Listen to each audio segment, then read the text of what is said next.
নমস্কার সকলকে, ডেস্টিনি জার্নিতে স্বাগত।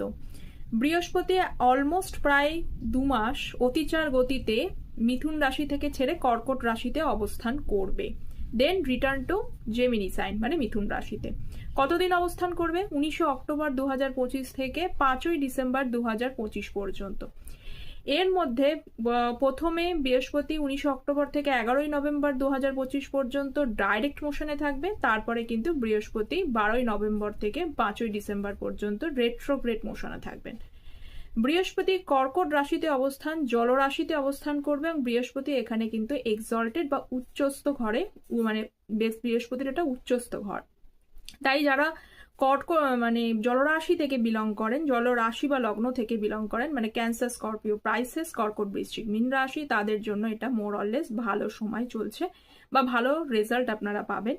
এছাড়া যারা ধনু রাশি থেকে বিলং করছেন এবং তার পাশাপাশি কিন্তু মেষ রাশি থেকে যারা বিলং করেন, তারাও কিন্তু কম বেশি মানে ভালো রেজাল্ট আপনারা লাভ করতে পারবেন। কিন্তু শুধুমাত্র কিন্তু এই রাশি লগ্ন ছাড়াই কি আপনারা ভালো রেজাল্ট পাবেন না, তা কিন্তু নয়। যাদের বৃহস্পতি জন্মছকে ডিগনিটি ওয়াইজ ভালো আছে এবং বৃহস্পতির লগ্ন তৃতীয়, পঞ্চম, নবম, একাদশ ভাব অবস্থান করছে এবং তার পাশাপাশি যদি আপনাদের দশা ভালো চলে অ্যাট প্রেজেন্ট, তাহলে কিন্তু বৃহস্পতি আপনাকে ভালো ফল এই অতিচার গতিতে দেবে।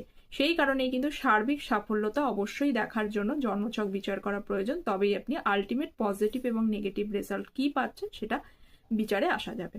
তো চ্যানেলটা সাবস্ক্রাইব করে পাশে থাকবেন। এই ধরনের তথ্য পেতে লাইক করে দেবেন। যারা পার্সোনালি যোগাযোগ করতে চাইছেন তারা কন্ট্যাক্ট করতে পারেন। নমস্কার।